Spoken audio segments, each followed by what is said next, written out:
BYD just became the biggest car company on the planet. They outsold Tesla. They outsold Volkswagen. They built a battery that became the floor of the car. They figured out how to charge in only 6 minutes. Every time the automotive world thought it had seen everything BYD was capable of, BYD did something else. And now there's a battery sitting in a laboratory in Shenzhen that makes everything BYD built look like the opening act. Not because BYD failed, not because they made a mistake, but because a company called CATL, the organization that supplies batteries to Tesla, BMW, Mercedes, and dozens of other manufacturers simultaneously, just solved the single biggest problem that has been holding electric vehicles back since the very beginning. 6 minutes. That is how long it takes to fully charge this battery. Not 60 minutes, not 30 minutes, not the 15 minutes that gets advertised on charging station signs and then takes 45 minutes in real life on a cold Tuesday in January. 6 minutes from empty to full in the time it takes most people to read the morning headlines on their phone before getting out of bed. But here is what you need to understand before we go any further. The 6-minute charge time is not the story. It is the headline. The story is something much smaller, much quieter, and happening at a scale so microscopic that you could stack thousands of the relevant structures on top of each other and still not reach the width of a single human hair. The story is that this battery charges in 6 minutes 10,000 times in a row without losing meaningful capacity. That second part is what changes everything. That second part is what makes BYD's engineers uncomfortable. That second part is what separates an impressive announcement from a genuine shift in what electric vehicles are capable of. Stick with me, because by the time we have walked through exactly how CATL did this, you are going to look at every electric vehicle on the road today, including every BYD, in a completely different way. To understand why what CATL built matters so much, you have to understand the problem that everybody else accepted as permanent. BYD's rise to the top of the global automotive industry is one of the most remarkable business stories of the last 30 years. Wang Chuanfu started in 1995 in a rented room in Shenzhen making rechargeable batteries for mobile phones. Within a decade, he had become the world's largest battery manufacturer. Within 2 decades, he had built the best-selling car brand in China. Within 3 decades, his company had outsold Tesla globally. The foundation of everything BYD built was a single insight that most of the automotive world was slow to accept. An electric vehicle is not a car with a different engine. It is a battery system with a chassis built around it. Control the battery. Control everything. BYD controlled the battery better than almost anyone. They developed the Blade battery, a lithium iron phosphate design that eliminated the module layer between individual cells in the pack, increasing space efficiency dramatically and producing a battery that passed the nail penetration test without catching fire. They developed cell-to-body integration, a technology that made the battery cells structural members of the vehicle itself, turning the floor and the walls of the car into active energy storage. They developed a charging system capable of adding 250 miles of range in 5 minutes. By almost any measure, BYD was winning the battery race. And then CATL published the engineering behind their new Shengsing battery. And the race got considerably more complicated, because what CATL solved was not a problem BYD had ignored. It was a problem the entire industry had looked at, studied carefully, and quietly decided was an unavoidable trade-off built into the fundamental nature of fast charging chemistry. Here is the trade-off. And here is why it matters more than almost any other technical detail in the electric vehicle conversation. When you charge a battery quickly, you are pushing a large amount of electrical current through the internal structure of the cell in a short period of time. That current generates heat. The faster you charge, the more current flows, the more heat is produced. Heat is not a minor inconvenience for a battery. Heat is the primary mechanism through which batteries age and lose capacity. Here is the number that makes this concrete. For every 10 degrees Celsius that a battery's temperature rises above its optimal operating range, the battery ages at approximately twice the speed. Double the aging rate for 10 degrees of extra heat. That relationship is direct, consistent, and has been understood by battery engineers for decades. So when you fast charge a battery repeatedly, you are repeatedly heating it above its optimal temperature, and every heating cycle accelerates the aging process. The battery that gave you 300 miles of range when the car was new gives you 270 miles after a year of regular fast charging, then 240, then 210. The capacity does not fall off a cliff. It erodes quietly, gradually, invisibly, until one day you notice that the range estimate on the dashboard does not look the way it used to. You paid for a car that could do 300 miles. You are now driving a car that does 210. That difference represents thousands of dollars of value that left the vehicle quietly over the course of normal use. And there was nothing you could do to prevent it because the degradation was built into the physics of how fast charging worked.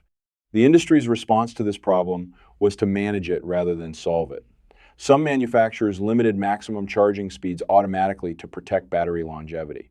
Others allowed fast charging but included language in the manual recommending against making it a daily habit. Some offered battery warranties that covered capacity loss only beyond a certain percentage threshold, which meant that the gradual erosion happening inside the normal warranty range was simply accepted as expected behavior. The entire electric vehicle market was designed around a compromise. Fast charging was available. Fast charging repeatedly would cost you range over time. Pick your priority because the engineering did not allow both simultaneously. CATL decided the engineering was wrong. Not the chemistry, not the physics, the engineering, the specific design decisions that had been made, inherited, copied, and passed down through generations of battery development without being fundamentally questioned. They went looking for the specific mechanisms that caused heat to build up during fast charging, not the general principle, the specific mechanisms, the exact places inside the battery where resistance concentrated, where heat generated, where the structure degraded under repeated stress.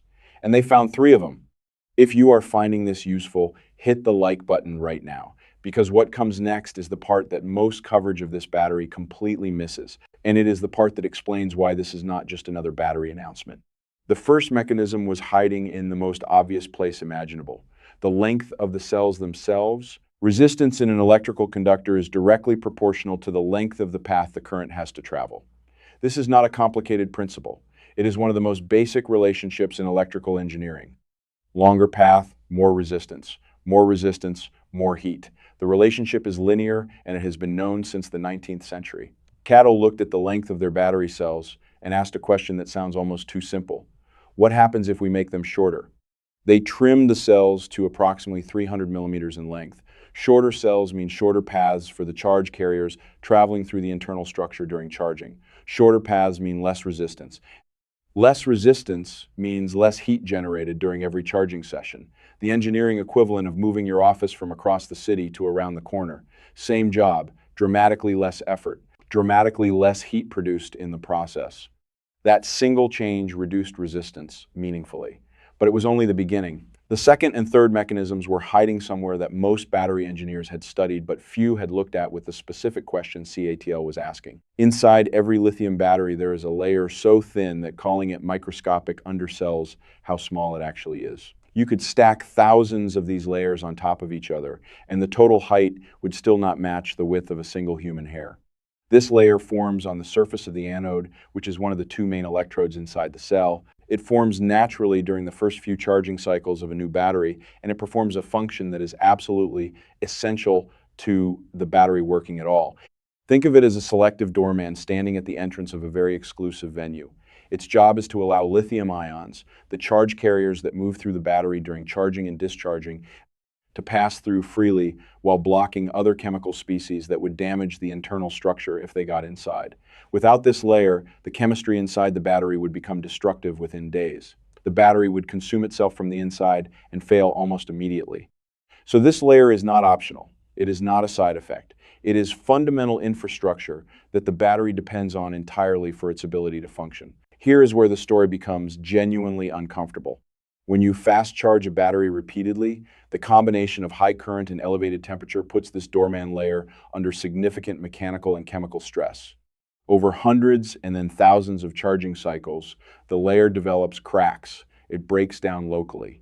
And here is the detail that sounds like a feature until you understand the full cost of it. The layer heals itself. It actually rebuilds after being damaged. The chemistry inside the battery recognizes that the layer has been compromised and initiates a repair process, which sounds exactly like what you would want from a critical piece of internal infrastructure. Until you ask what it uses as building material, the layer rebuilds itself using lithium from other parts of the battery, and the lithium consumed in the repair process does not return. It is permanently removed from the active material available for energy storage. Every single time the doorman layer heals itself, the battery permanently loses a small amount of the lithium it needs to hold a full charge.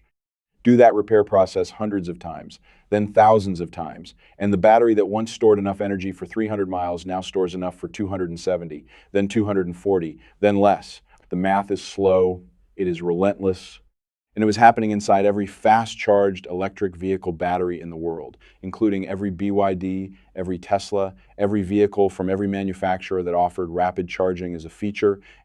This was the real mechanism behind fast charging degradation. Not the speed itself, not the current itself. The hidden ongoing cost of keeping a microscopic layer alive and functional under conditions it was never originally designed to handle at the frequency that modern fast charging demanded. CATL's answer was a specially engineered chemical additive blended into the battery during manufacturing.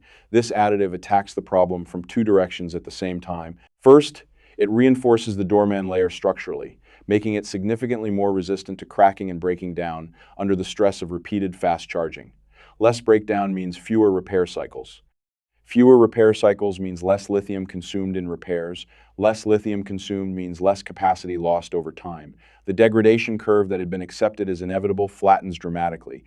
Second, and this is the part that makes the solution genuinely elegant, the additive makes the doorman layer more conductive, more permeable, easier for lithium ions to pass through with less friction.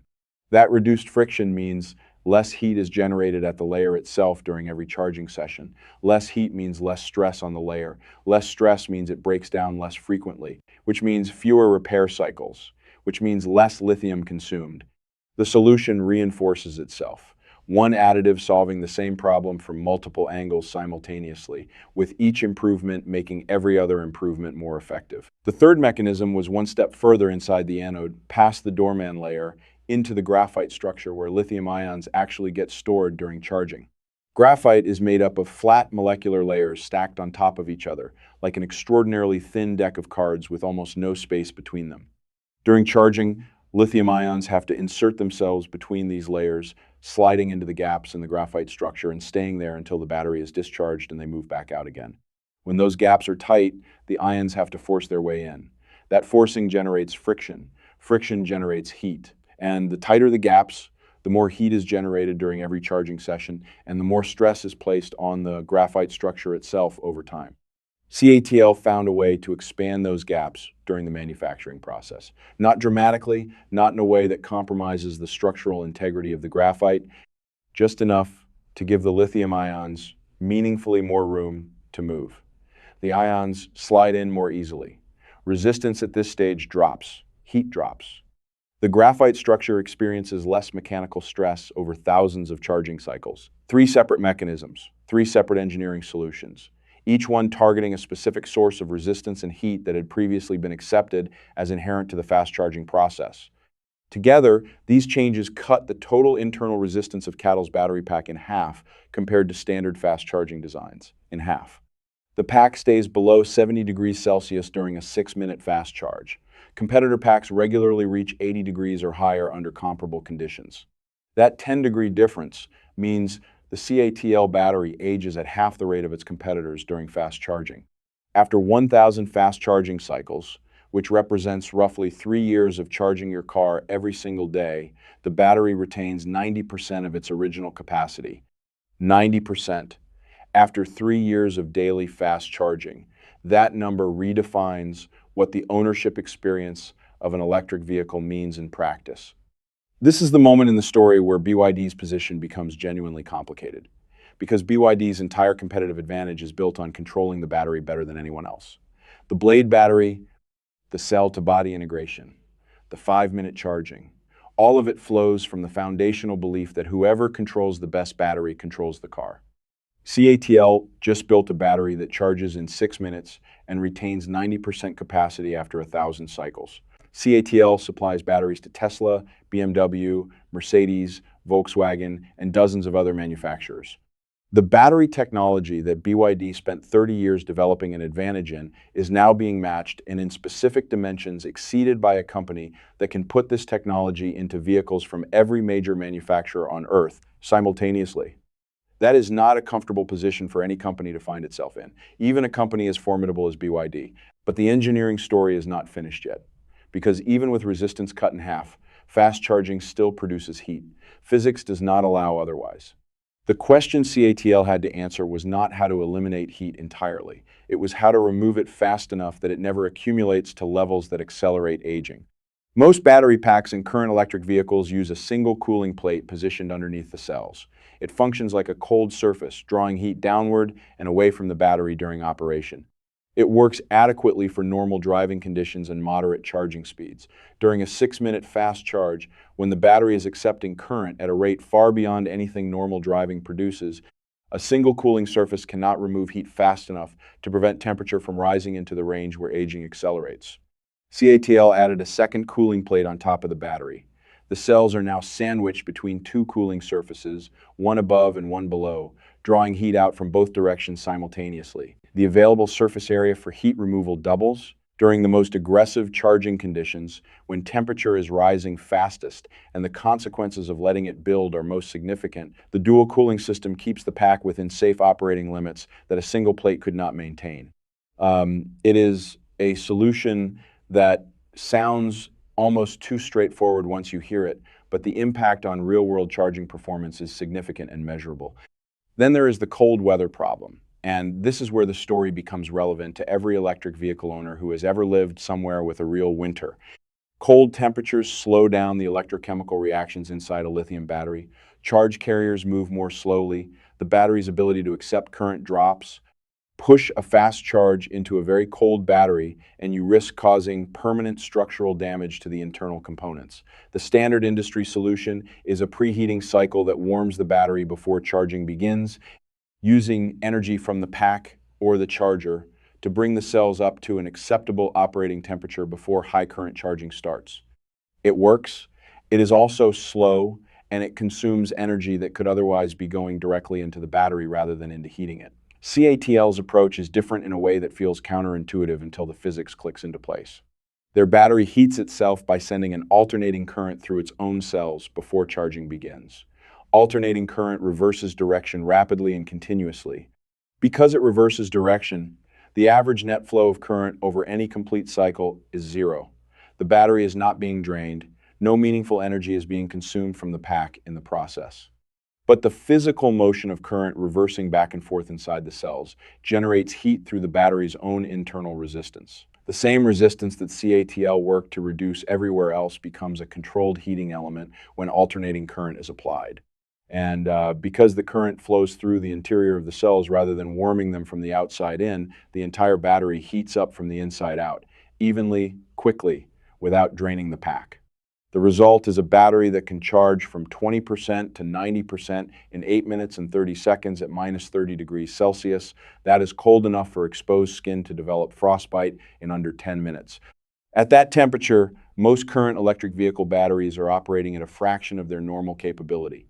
This battery fast charges in under 9 minutes. If you have made it this far, hit the subscribe button right now. Because what this technology means for the future of electric vehicles, and specifically what it means for BYD's dominance, is the part of this story that almost nobody is talking about yet. Pull everything together, and here's the complete picture of what CATL has built. Internal resistance cut in half through shorter cells, a reinforced and more conductive doorman layer, and expanded graphite spacing.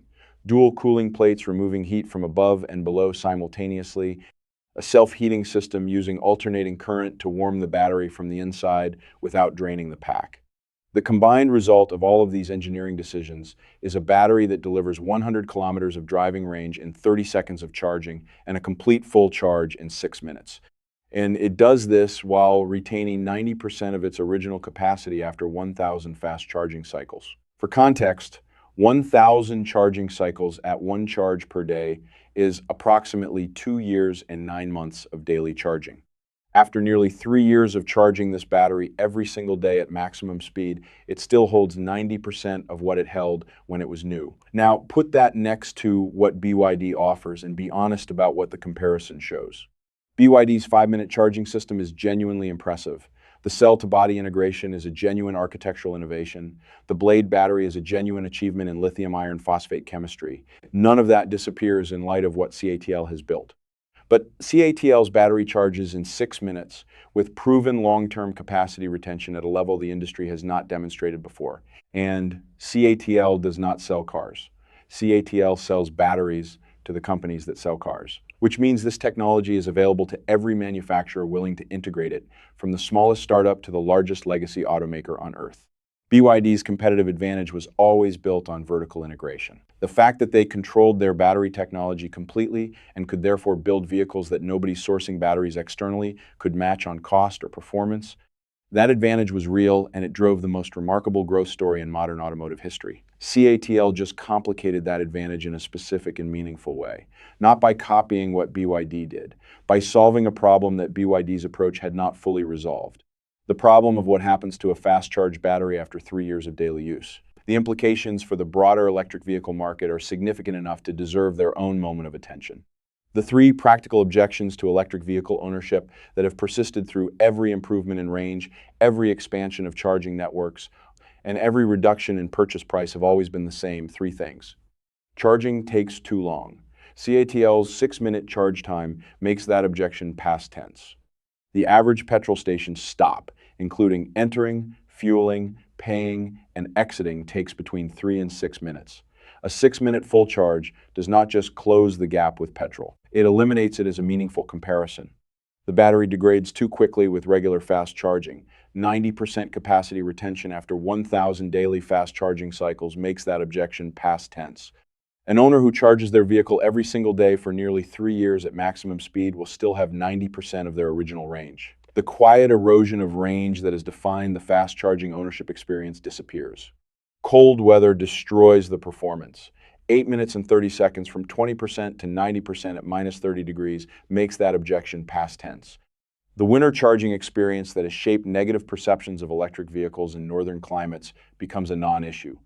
When all 3 objections disappear simultaneously, the decision to switch from a combustion engine to an electric vehicle stops being a trade-off calculation. A trade-off calculation is what you make when both options have meaningful advantages and meaningful disadvantages. When the disadvantages of one option are resolved, you are no longer making a trade-off. You are making a choice between something that still has significant disadvantages and something that does not. The combustion engine in a BYD hybrid exists because the electric technology available when those vehicles were designed could not yet deliver the charging speed, the range, or the cold weather performance that made an electric-only drivetrain practical for every use case every customer had.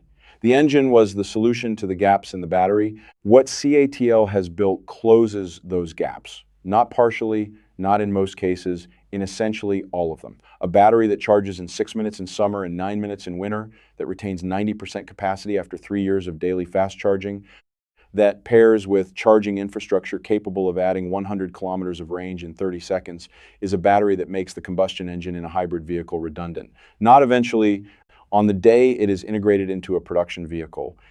CATL has not yet confirmed the full list of vehicle manufacturers that will first receive this battery in production vehicles.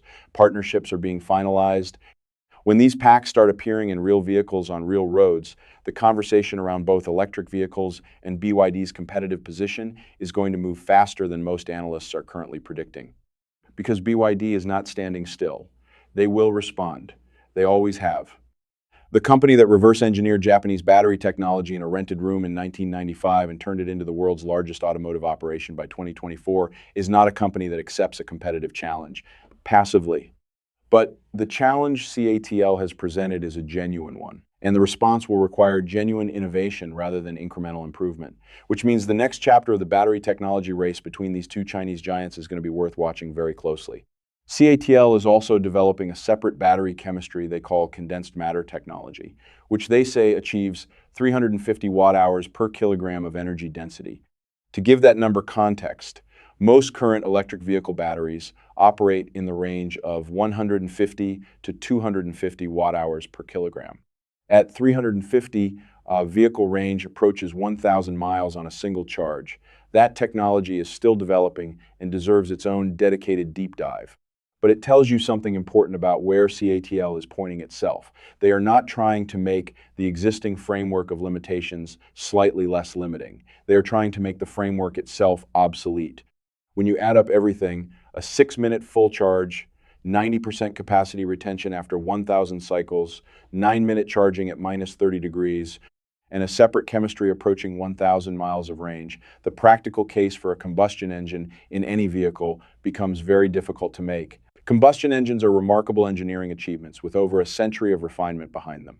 They are also mechanically complex, expensive to maintain, dependent on a fuel supply chain entirely outside the owner's control, and fundamentally inefficient in ways that battery electric drivetrains are not. When the remaining practical advantages of combustion, quick refueling anywhere, and reliable cold weather operation are being eliminated battery by battery, the equation changes. Not because of policy or mandate or ideology, because the engineering caught up, and then it kept going. BYD built something extraordinary over 30 years. A company, a technology, a manufacturing operation, and a product lineup that changed the global automotive industry in ways that will be studied and written about for decades. And now the battery that could make BYD's combustion engines obsolete was not built by Toyota or Volkswagen or Tesla or any of the legacy names that BYD spent 30 years competing against.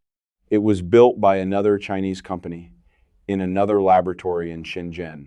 One city, two battery giants, and a race that just got significantly more interesting.